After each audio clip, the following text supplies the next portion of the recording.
Hello কাছের মানুষজন, অনেকদিন পর চলে আসলাম মুভি গল্প রিসোর্টে আপনাদের সাথে আড্ডা দিতে, গল্প শুনতে এবং দেখতে। চলুন শুরু করা যাক। একদিকে ছিল মৃত্যুর পথ আর অন্যদিকে ছিল বেঁচে থাকার সুযোগ, কিন্তু লুফি তো সেই বাঁচার পথটাই ধ্বংস করে দিল। অথচ এবার তাদের সামনে যে শত্রু এসেছে সে এক মুহূর্তেই সবাইকে মেরে ফেলতে পারে। এই শত্রুর নাম মিস অল সানডে। হঠাৎ করেই সে তাদের জাহাজে এসে উপস্থিত হয়, তারপর নিজের ক্ষমতার নমুনা দেখাতে সবার শরীরের ভেতর থেকে হাত বের করে বলে, আমি যদি তোমাদের মারতে চাইতাম তাহলে এতক্ষণে তোমরা সবাই মারা যেতে। দুর্ভাগ্যবশত তোমাদের লাক পোষে যে দ্বীপের দিকে নিয়ে যাওয়া হচ্ছে সেই দ্বীপের নাম লিটল গার্ডেন, আর সেখানে গিয়ে জীবিত ফিরে আসা তোমাদের সাধ্যের বাইরে। এই নাও, এটা হলো একটি স্পেশাল লক্ষ্য যেটা সবসময় মাত্র একটি নির্দিষ্ট দ্বীপের দিকেই ইশারা করে। এর সাহায্যে তোমরা দূরের কোনো দ্বীপে চলে যেতে পারবে যেখানে লিটল গার্ডেন কিংবা আমার সংগঠনের মতো বিপদের মুখোমুখি কখনো হতে হবে না। যদি এই প্রস্তাবে রাজি হও তাহলে তোমাদের নিরাপত্তার দায়িত্ব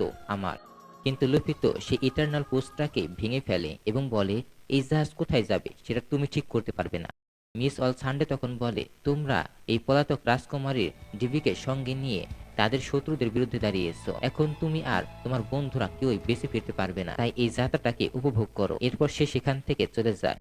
আসলে ওয়ার্কার্স নামের এই বিশৃঙ্খল সংগঠনটি রাজকুমার ডিভির রাজ্য আরাবাস্তার বিদ্রোহ সৃষ্টি করে। তার বাবাকে অর্থাৎ রাজাকে সিংহাসনচ্যুত করতে চায়, কিন্তু আরাবাস্তার রাজকুমার ডিভি নিজেকে বারকবার কাছে যোগ দিয়ে তাদের নেতা মিস্টার জিরোর গোপন পরিচয় জেনে ফেলেছে, আর এখন তাকে যে কোনো মূল্যে যত দ্রুত সম্ভব এই তথ্য তার বাবাকে জানাতে হবে। কিন্তু মিস্টার জিরো কখনোই সেটা হতে দেবে না, কারণ সে রাজকুমারীকে হত্যা করার জন্য একের পর এক এজেন্ট পাঠাচ্ছে। তাই এখন প্রশ্ন হলো, লুফি আর তার দল কি রাজকুমারীকে নিরাপদে তার রাজ্যে পৌঁছে দিতে পারবে? চলুন জেনে নেওয়া যাক, দেখি কি হয় সামনে। আর হ্যাঁ, লুফি গান্ড লায়ন পার তো করেছে, কিন্তু এই পৃথিবীর আগের সবকিছু থেকে সম্পূর্ণ আলাদা এবং খুবই ভয়ঙ্কর। এখানে প্রায় প্রত্যেকের কাছেই রয়েছে কোনো না কোনো সুপার পাওয়ার, আর সেই শক্তির উৎস হলো এক রহস্যময় ফল। কিন্তু সেই কি ফল যেটা এতটা রহস্যময়? রাজকুমার টিভি বলে, যদি মিস অল সানডে জানে যে আমরা কোথায় যাচ্ছি তাহলে নিশ্চয়ই বারোকার কাছের বাকি এজেন্টরাও সেটা জানে। আমি আমার কারণে তোমাদের সবার জীবন ঝুঁকির মধ্যে ফেলতে পারবো না, তাই লিটল গার্ডেনে পৌঁছানোর পর আমি নিজেই আরাবাস্তায় যাওয়ার রাস্তা খুঁজে নেব। ঠিক তখনই আমরা দেখি তাদের জাহাজ ইতোমধ্যে লিটল গার্ডেন দ্বীপের কাছে পৌঁছে গিয়েছে। আর দ্বীপের ভেতর ঢোকার পরপরই সবাই অবাক হয়ে বলে, এইটাকে লিটল গার্ডেন বলা হয় কেন? কেন বলে এটা? এখানে তো কোনো কিছু ছোট দেখাচ্ছে না, বরং সবকিছু যেন বিশাল আর ভয়ঙ্কর। কিন্তু তারপরও এরা সবাই এই জায়গাটাকে ঘুরে দেখার জন্য ভীষণ উত্তেজিত কেন? সানজে তখন বলে, আমি তাহলে শিকারে যাচ্ছি। জিরোর সঙ্গে সঙ্গে মজা করে বলে, কিভাবে মারবে এবং কিভাবে তুমি শিকার করবে? তোমার ওই লাঠি দিয়ে নাকি? এরপর নামি টিভিকে বলে, তুমিও আমাদের সঙ্গে চলো। তারপর লুফি নিজের দলকে নিয়ে জঙ্গলের ভিতর ঢুকে পড়ে, কিন্তু এই জঙ্গলটা ছিল একদমই অদ্ভুত আর রহস্যময়। চারপাশে সবকিছু যেন সাধারণ পৃথিবী থেকে একদম আলাদা। অন্যদিকে সানজি আর জিরো শিকারের উদ্দেশ্যে বাকিদের থেকে আলাদা পথে চলে যায়।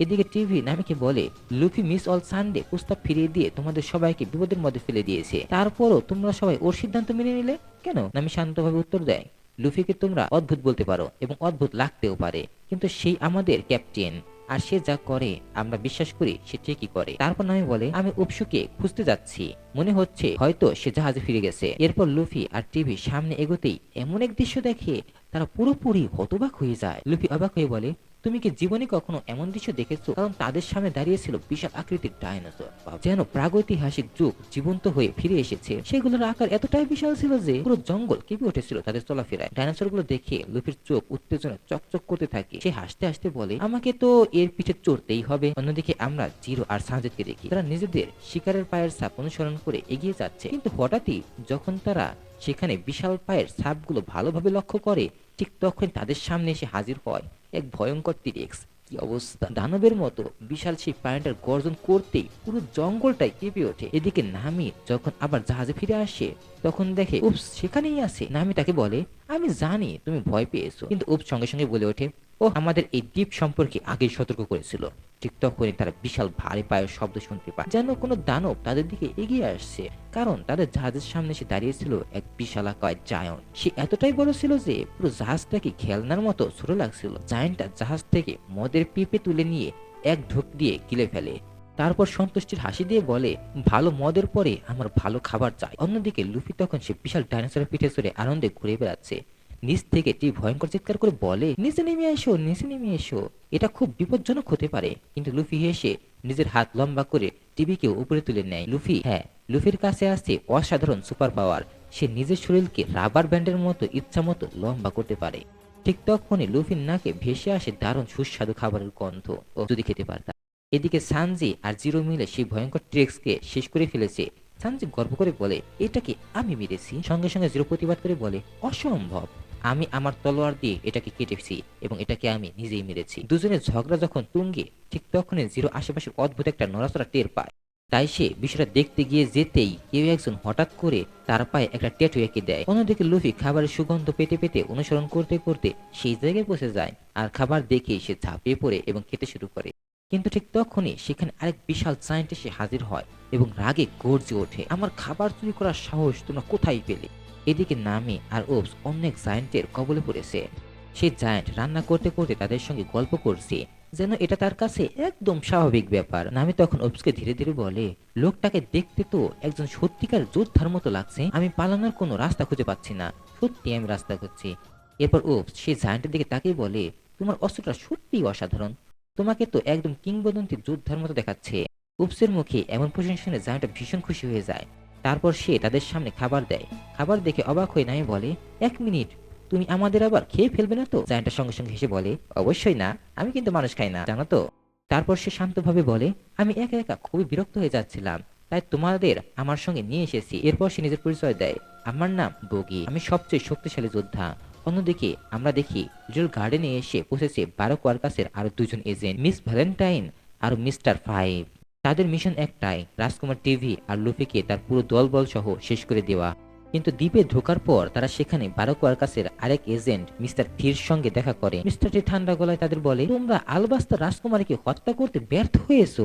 তারপর সে আরো বলে, এই কারণেই আমাদের বস মিস্টার জিরো তোমাদের উপর ভীষণ অসন্তুষ্ট, আর সেজন্যই এবার দায়িত্বটা আমাকে দেওয়া হয়েছে। কিন্তু এরপর মিস্টার থি একটু গম্ভীর হয়ে বলে, সমস্যা হলো ওদের সঙ্গে এখন দুইজন জায়ান্টের বন্ধুত্ব হয়ে গিয়েছে, আর তারা আমাদের পুরো পরিকল্পনা নষ্ট করে দিতে পারে। তারপর সে রহস্যময় হাসি দিয়ে বলে, তাই তোমাদের জন্য আমার কাছে একটা বিশেষ কাজ আছে। ঠিক তখনই আমরা আরেকটা জায়ান্টকে দেখি, সে একজন সমুদ্রের ডাকাত, আর সেই কারণেই লুফির সঙ্গে তার খুব দ্রুত ভালো রকমের বন্ধুত্ব হয়ে যায়। এই জায়ান্টটার নাম ডোরি। লুফি তাকে বলে, আমাদের সঙ্গে একজন রাজকুমারীও আছে, সে তার রাজ্যকে বাঁচানোর জন্য যাত্রা করেছে।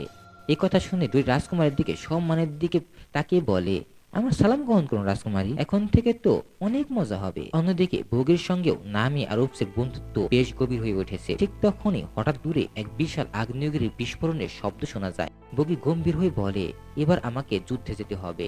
এরপর সে বলতে শুরু করে, এখানে আরেকটা জায়ান্ট আছে, বহু বছর ধরে তার সঙ্গে আমার লড়াই চলছে। সে আরো বলে প্রতিদিন যখন এই আগ্নেয়গিরি বিস্ফোরিত হয় তখন আমরা দুজন মৃত্যুর লড়াই শুরু করি। ভোগী গর্বের সঙ্গে জানায়, এখন পর্যন্ত আমরা ৭৩,৪৬৬ বার যুদ্ধ করেছি, কিন্তু আজ পর্যন্ত আমাদের কেউ কাউকে হারাতে পারেনি। তার কণ্ঠে তখন এক অদ্ভুত আবেগ ফুটে ওঠে, আমরা ১০০ বছর ধরে যুদ্ধ করছি, আর এখন তো এটাও মনে নেই যে কেন এই যুদ্ধ শুরু হয়েছিল। কিছুক্ষণ থেমে আবার সে বলে, কিন্তু একটা জিনিস আমরা সবসময় মনে রেখেছি, সাহস নিয়ে যুদ্ধ করা এবং সম্মানের সঙ্গে মৃত্যুবরণ করাই একজন সত্যিকারের যোদ্ধার পরিচয়। তারপর বগি সবাইকে বলে, চলো আমার সঙ্গে।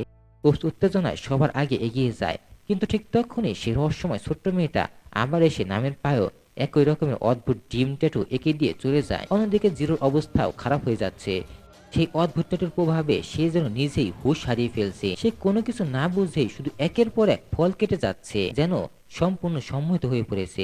ঠিক তখনই তাদের পেছনে এসে হাজির হয় মিস ভ্যালেন্টাইন। অন্যদিকে দুজন জায়ান্ট তখন পাশাপাশি বসে আছে, কিন্তু নামি সেই রহস্যময় ট্যাটুর প্রভাবে পুরোপুরি সম্মোহিত হয়ে পড়েছে। যুদ্ধ শুরু হওয়ার আগেই বগি সবাইকে নিজের কাছ থেকে নিচে নামিয়ে দেয়। ঠিক তখনই সেখানে লুফি আর টিভি এসে পৌঁছায়। এরপর দুই জায়ান্ট একে অপরকে জড়িয়ে ধরে হাসতে হাসতে মদ পান করতে শুরু করে, যেন তারা শত্রু নয় বরং বহু বছরের পুরনো বন্ধু।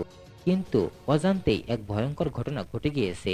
মিস্টার ফাইভ আগে থেকে তাদের মদের মধ্যে বিষ মিশিয়ে রেখেছিল, আর সেই বিষ মেশানো মদ দুটো জায়ান্টই খেয়ে ফেলেছে। তারপর তারা নিজেদের বিশাল ঢাল আর অস্ত্র নিয়ে আবারও ভয়ঙ্কর যুদ্ধে ঝাঁপিয়ে পড়ে। দুই দানবাকৃতির যোদ্ধার সংঘর্ষে পুরো দ্বীপ কেঁপে উঠতে থাকে। প্রতিটা আঘাত যেন বজ্রপাতের মতো বিস্ফোরিত হচ্ছিল, কেউ কারো থেকে একটু কম নয়। দুজন সমান শক্তিতে একে অপরকে টক্কর দিচ্ছিল, কিন্তু একদিকে নামের অবস্থা ক্রমেই খারাপ হতে থাকে, আর চোখ ঝাপসা হয়ে আসছে, আচরণও অস্বাভাবিক হয়ে যাচ্ছে।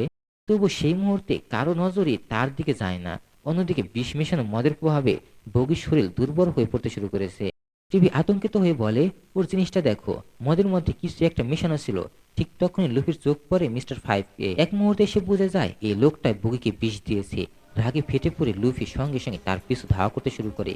ঠিক তখনই সেই সময় যুদ্ধের মাঝখানে দড়ি নিজের বিশাল তলার ভোগীর শরীরে বসিয়ে দেয়। মুহূর্তের মধ্যে ভোগী মাটিতে লুটিয়ে পড়ে। দড়ি ভারী গলায় বলে, 1 শতাব্দী পরে অবশেষে জয়টা আমারই হলো। ঠিক তখনই মিস ভ্যালেন্টাইন এসে নামের সামনে হাজির হয়। সে মুহূর্তের মধ্যেই ওপসকে আঘাত করে নিচে ফেলে দেয় এবং সম্মোহিত হয়ে থাকা নামিকে নিজের সঙ্গে নিয়ে চলে যায়। কিছুক্ষণ পর ওপস উঠে দাঁড়িয়ে ভোগের কাছে আসে। তখন ডরে গভীর কণ্ঠে বলে, এটা দেবতাদের সিদ্ধান্ত ছিল। কিন্তু ওপস সঙ্গে সঙ্গে প্রতিবাদ করে বলে, না, এটা কোনো সমান লড়াই ছিল না। বারক ওয়ার্কাসের লোকেরা ওর মদের মধ্যে বিষ মিশিয়েছিল। এই কথা শুনে ডোরির চোখ রাগ আর দুঃখে একসঙ্গে ফুটে ওঠে। সে ভারী গলায় বলে, আমার প্রিয় বন্ধু মারা গেছে, তাও আবার অসম্মান আর প্রতারণার মাধ্যমে।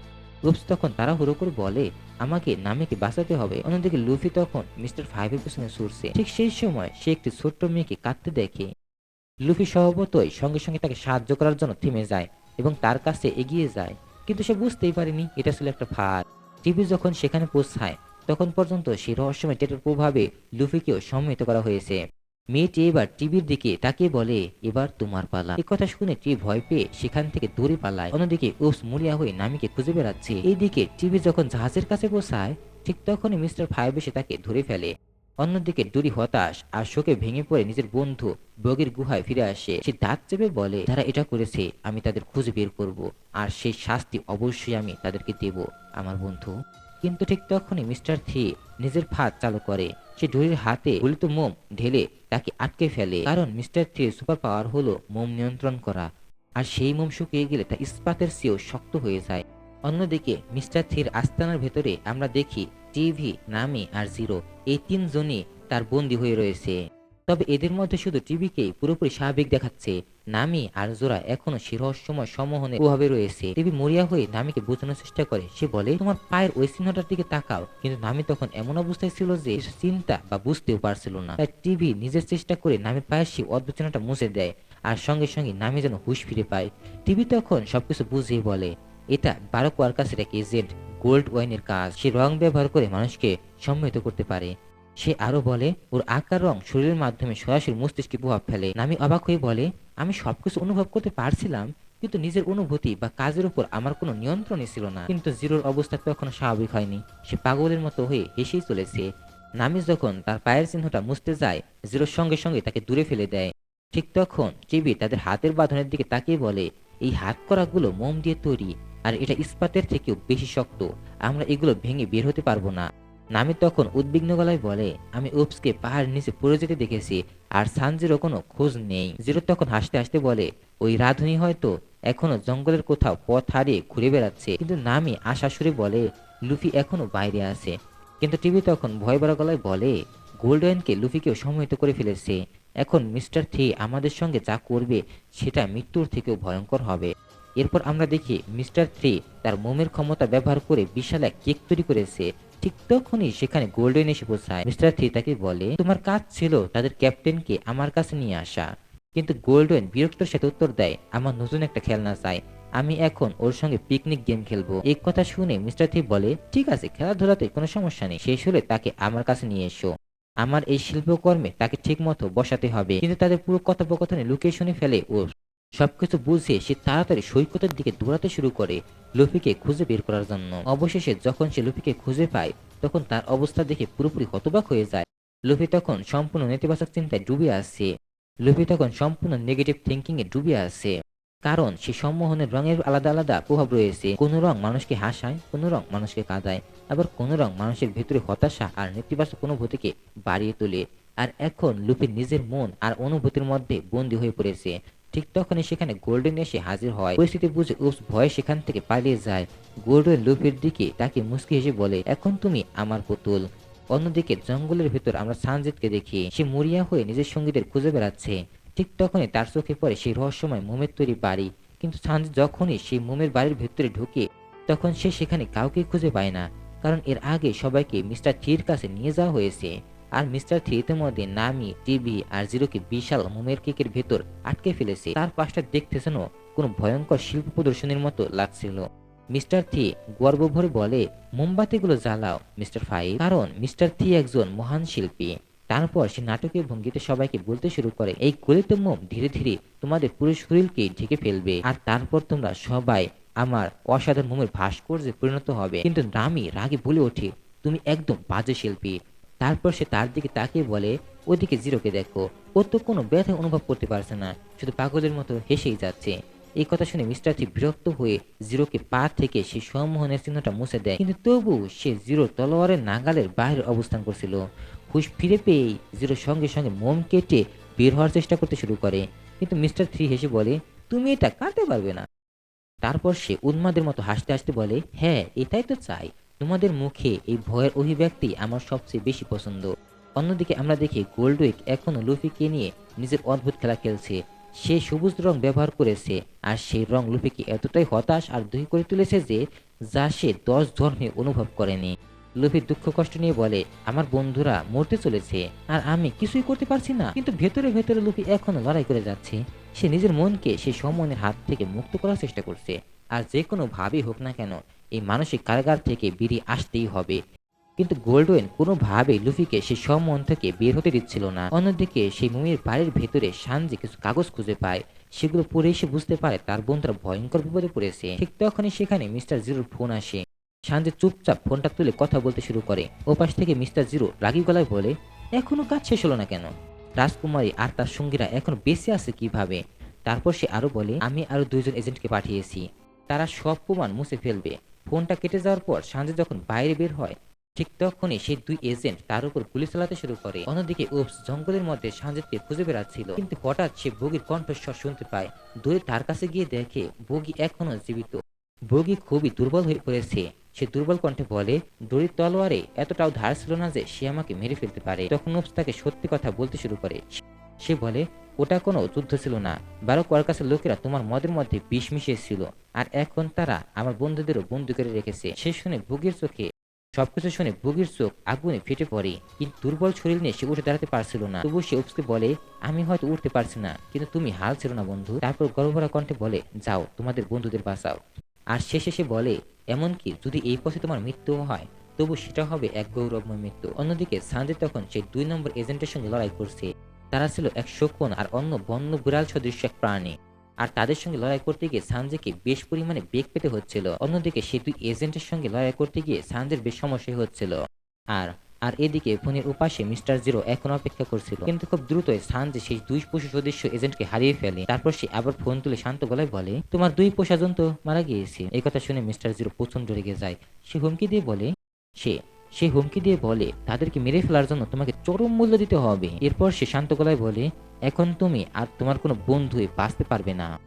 কিন্তু সানজি ফোন কেটে বাইরে বের হতেই হঠাৎ তার হাতে এসে পড়ে একটি ইটারনাল পোজ। একদমই বিনা চেষ্টায় যেন ভাগ্য নিজেই সেটা তার সামনে এনে দিয়েছে। অন্যদিকে মিস্টার থ্রির ফাঁদে আটকে থাকা নামি, টিভি আর জিরো শরীর ধীরে ধীরে মোমে ঢেকে যেতে থাকে। মোমের স্তর এতটাই বেড়ে যাচ্ছে যে এখন তাদের হাতে খুব বেশি একটা সময় নেই। তাদের শ্বাস নিতেও ভীষণ কষ্ট হচ্ছিল। মিস্টার থ্রি নিষ্ঠুর হাসি দিয়ে বলে, রাজকুমারী, তোমার আরাবাস্ত রাজ্য ধ্বংস হয়ে যাচ্ছে আর তুমি কিছুই করতে পারবে না, সেটাকে বাঁচাতেও পারবে না। কিন্তু জিরো শান্ত গলায় বলে, এই লোকটা আমাদের মুখে ভয় দেখতে চায়। তারপর সে দৃঢ়ভাবে বলে, কিন্তু আমরা তাকে সেই আনন্দ কখনো উপভোগ করতে দিব না। এরপর জিরো টিভির দিকে তাকিয়ে বলে, চিন্তা করো না, যাই হোক না কেন লুফি অবশ্যই আসবে। অন্যদিকে লুফি তখন নিজের মন আর শরীরকে সে সম্মোহনের হাত থেকে মুক্ত করার জন্য লড়াই করে যাচ্ছে, কিন্তু সেই রংগুলোর প্রভাব এতটাই ভয়ঙ্কর ছিল যে সে নিজেকে নিয়ন্ত্রণ করতে পারছিল না। ঠিক তখনই গোল্ডওয়েন ধীরে ধীরে কালো রং বের করে। সে শান্ত গলায় বলে, কালো রং সবচেয়ে গভীর, এটা তোমার ভিতরে সব আশা মুছে দেবে। আর শেষে নিষ্ঠুর কণ্ঠে বলে, তুমি কিছুই করতে পারবে না, এগিয়ে যাও, সমুদ্রে গিয়ে ডুবে মরো। লুফি ধীরে ধীরে সমুদ্রের দিকে হাঁটতে শুরু করে। তার চোখে তখন আর কোনো স্বপ্ন নেই। ঠিক তখনই সেখানে উপস এসে পৌঁছায়। লুফিকে সমুদ্রের দিকে এগিয়ে যেতে দেখে সে আতঙ্কে তার দিকে দৌড়ে যায়। মুহূর্তের মধ্যে উপসের শরীর সব ধরনের অনুভূতি একসঙ্গে আঘাত করতে শুরু করে। তবুও সে থামে না। সে ঝাঁপ দিয়ে পানির মধ্যে নেমে লুফিকে বাঁচিয়ে ফেলে। আর পানিতে পড়ার সঙ্গে সঙ্গেই তাদের শরীরে সব রঙের চিহ্ন ধুয়ে যায়। লুফির সঙ্গে সঙ্গে সম্মোহন থেকে মুক্ত হয়ে যায়। অন্যদিকে গোল্ডেন নিজের রঙের প্রভাবে ভারসাম্য হারিয়ে ফেলে। সে নিজেও যেন পাগল হয়ে উঠেছিল। এদিকে মিস্টার থ্রির ফাঁদে আটকে থাকা নামে, টিভি আর জিরো শরীর তখন প্রায় পুরোপুরি মোমে জমে গেছে। লুফি তখন অবশেষে সেখানে পৌঁছায়। তখন তারা পুরোপুরি হোমের ভিতর ঢুকে গেছে। মিস্টার থি গর্বভরে বলে, এখন আর তাড়াতাড়ি করে কোনো লাভ নেই। তোমার বন্ধুরা এখন আমার অমূল্য শিল্পকর্মে পরিণত হয়েছে। রাগে ফেটে পড়ে লুফি তার দিকে আক্রমণ করতে চায়, কিন্তু মিস্টার থ্রি ধূর্তভাবে সেখান থেকে পালিয়ে যায়। লুফির সঙ্গে সঙ্গে তার পিছু ধাওয়া করে। অন্যদিকে উপস তখন মিস ভ্যালেন্টাইনের মোমের কেকের চারপাশে ঘুরতে শুরু করে, কারণ মিস ভ্যালেন্টাইনের বিশেষ ক্ষমতা হলো নিজের ওজন অসীমভাবে বাড়িয়ে তোলা। আর যখনই সে নিজের ওজন বাড়িয়ে উপসের উপর শক্তিশালী আঘাত করছিল, সে প্রচন্ড চাপের কারণে মোমের কেকটাতে ফাটল ধরতে শুরু করে। ধীরে ধীরে সেই ফাটল বড় হতে থাকে। অবশ্যই নামি, টিভি আর জিরো মোম ভেঙে বাইরে বেরিয়ে আসতে সক্ষম হয়। মুক্ত হয়ে জিরো রাগে বলে, ওই থুতওয়ালা লোকটা কোথায়? কিন্তু তখন তার এক পা মোমের মধ্যে আটকে ছিল। অন্যদিকে লুফি তখন মিস্টার থির পেছনে দৌড়াচ্ছে। অবশেষে সুযোগ পেয়ে সে জোরে একটা ঘুষি মারে, কিন্তু পরের মুহূর্তে বোঝা যায় ওটা আসল মিস্টার থি ছিলই না, ওটা ছিল তার তৈরি একটা মোমের পুতুল। লুফি চারদিকে তাকিয়ে অবাক হয়ে যায়। সে দেখে মিস্টার থির পুরো জায়গা জুড়ে নিজের অসংখ্য মোমের পুতুল তৈরি করে রেখেছে। সবগুলো দেখতে একদমই একই রকম। কোনটা আসল আর কোনটা যে নকল সেটা বোঝাই যাচ্ছে না, বোঝাটা খুবই মুশকিল। অন্যদিকে নামি আর টিভি তখন মিস ভ্যালেন্টাইনের সঙ্গে লড়াই করছে, আর জিরো খুব সহজেই নিজের তলোয়ার দিয়ে মিস্টার ফাইভের ছোড়া সেলসা এবং বোমা প্রতিহত করছে। এদিকে লুফি একের পর এক মোমের পুতুলে লাথি মারতে থাকে আসল মিস্টার থেকে খুঁজে বের করার জন্য। ঠিক তখনই মিস্টার ফাইভ তার বিশেষ বন্দুক দিয়ে আক্রমণ করতে যায়, কিন্তু বুদ্ধি করে তার মুখের ভেতর একটা বোমা ঢুকিয়ে দেয়। এরপর নামে সেই বোমাটা ছুঁড়ে জিরোর দিকে পাঠিয়ে দেয়। এদিকে লুফি এখনো বুঝতে পারছে না যে আসল মিস্টার ঠিক কোনটা, কিন্তু জিরো কাছ থেকে মিস্টার ফাইভকে ভয়ঙ্করভাবে মারতে শুরু করে। অন্যদিকে মিস্টার ভ্যালেন্টাইন মরিয়া হয়ে নামি আর টিভিকে হারানোর চেষ্টা চালিয়ে যাচ্ছে, কিন্তু ধীরে ধীরে পরিস্থিতি বদলাতে শুরু করে। জিরো মিস্টার ফাইভকে এত মারতে থাকে যে তার অবস্থা একেবারেই খারাপ হয়ে যায়। এদিকে মিস্টার থি হঠাৎ সুযোগ বুঝে লুফির পায়ে জোরে আঘাত করে আর সে পালিয়ে যায়। অন্যদিকে নামি আর টিভি এখন মিস ভ্যালেন্টাইনের উপর পুরোপুরি চাপ সৃষ্টি করতে শুরু করেছে। অবশেষে অনেক লড়াইয়ের পর তারা মিস ভ্যালেন্টাইনকে হারিয়ে ফেলে। এদিকে জিরো বোমার সাহায্যে নিজের আটকে থাকা পা মুক্ত করে ফেলে। তারপর সে মিস্টার ফাইভের কাজ পুরোপুরি শেষ করে দেয়। এখন বাকি আছে শুধুমাত্র একজন, মিস্টার থ্রি। লুফি তাকে ধাওয়া করতে করতে এক গুহার ভিতরে পৌঁছে যায়, আর সেখানে গিয়ে সে এক ভয়ঙ্কর দৃশ্য দেখে। ডোরিস জায়ান্ট পুরোপুরি মোমের মধ্যে আটকে জমিয়ে আছে। এরপর লুফি যখন মিস্টার থ্রির উপর আক্রমণ করতে যায়, ঠিক তখন মিস্টার থ্রি তার হাতে বিশাল পরিমাণ মোম জমিয়ে ফেলে। মুহূর্তের মধ্যেই লুফির একটা হাত পুরোপুরি আটকে যায়, কিন্তু লুফি থেমে না থেকে অন্য হাত দিয়ে ঘুষি মারতে যায়। তখন মিস্টার থ্রি সেই হাতটাকে মোমে আটকে দেয়। তারপর সে হাসি দিয়ে বলে, যারা সৎভাবে লড়াই করে তাদের পরিণতি সবসময় এমনই হয়। সে আরো বলে, তোমার মতো আরো দুই জায়ান্টের মতোই। কিন্তু মিস্টার থ্রি বুঝতেই পারেনি লুফিকে এতটা সহজে থামানো যাবে না। লুফি নিজের শক্তিতেই সে জমাট বাঁধা মোম ভেঙে ফেলে। তারপর পুরো মোমের অংশটাকে বিশাল হাতুড়ির মতো ঘুরিয়ে এমন জয় মিস্টার থ্রির উপর আঘাত করে যে এক আঘাতে তার পুরো খেলা শেষ হয়ে যায়। মিস্টার থ্রি সোজা ছিটকে গিয়ে অচেতন হয়ে পড়ে। এরপর লুফি যখন নিজের বন্ধুদের কাছে ফিরে আসে, তখন সে দেখে সানজিও সেখানে বসে গিয়েছে। সানজি হাসতে হাসতে বলে, দেখো আমি কি পেয়েছি। তার হাতে ছিল এক ইটারনাল পোস্ট, যেটা সরাসরি আরাবাস্তার পথ দেখাচ্ছিল। জিও তখন বলে, চলো এবার এখান থেকে বের হওয়া যাক। ঠিক তখনই তাদের পেছন থেকে দৌড়ে এসে হাজির হয়। লুফি হাসতে হাসতে বলে, আমি ওকে মোমের ফাঁদ থেকে মুক্ত করেছি। বেচারা পুরো মোমের মধ্যে আটকে ছিল। এরপর সবাই নিজেদের দুই জায়ান্ট বন্ধুকে বিদায় জানায়। আর তখন তারা বুঝতে পারে এই দ্বীপের নাম লিটল গার্ডেন কেন রাখা হয়েছে, কারণ এই দ্বীপের জায়ান্টের তুলনায় সবকিছুই অনেক ছোট, তাই তাদের কাছে পুরো দ্বীপটা যেন একটা ছোট বাগানের মতো লাগে। এরপর লুফি আর তার দল যখন দ্বীপ ছেড়ে যাত্রা শুরু করে, ঠিক তখনই সমুদ্রের নিচ থেকে ভয়ঙ্কর এক বিশাল মাছ উঠে আসে। ডানাবাকারিতে সেই মাছ তাদের পুরো জাহাজটাকে গিলে ফেলতে যাচ্ছিল, কিন্তু ঠিক তখনই সেই মুহূর্তেই দূর থেকে দড়ি আর বগি একসঙ্গে আক্রমণ চালায়। দুই জায়ান্টের বিশাল অস্ত্রের আঘাতে সেই ডানাবাকাতের মাছটি মুহূর্তের মধ্যেই মারা যায়। আর এভাবেই তারা শেষবারের মতো নিজেদের বন্ধুদের রক্ষা করে। এরপর দুই জায়ান্ট দূর থেকে হাত নেড়ে তাদের বন্ধুদের বিদায় জানায়। লুফি আর তার দল নতুন অভিযানের উদ্দেশ্যে আবার সমুদ্রের পথে যাত্রা শুরু করে। অন্যদিকে পরাজিত মিস ভ্যালেন্টাইন আতঙ্কিত হয়ে বলে, সে আর আমাদের জীবিত রাখবে না। সে রাগে আরো বলে, সুযোগ পাওয়ার সঙ্গে সঙ্গে ওদের মেরে ফেলা উচিত ছিল। তারপর মিস্টার থ্রির দিকে তাকিয়ে বলে, এখন আমি তাকে সবকিছু খুলে বলবো। এই সবকিছুর জন্য শুধু তুমিই দায়ী। কিন্তু কথাটা শেষ করার আগে মিস্টার থ্রি নিজের মোমের ক্ষমতা ব্যবহার করে তার মুখ পুরোপুরি সিল করে দেয় এবং বন্ধ করে দেয়। মিস ভ্যালেন্টাইন আর একটাও শব্দ বের করতে পারে না। আর এভাবেই শেষ হয়ে যায় একটা অসাধারণ সুন্দর মুভি। ভিডিওটি ভালো লাগলে একটা লাইক করতে পারো, কমেন্ট করতে পারো এবং সাবস্ক্রাইব করে আমাদের পাশে থাকতে পারো। ধন্যবাদ ভিডিওটি দেখার জন্য।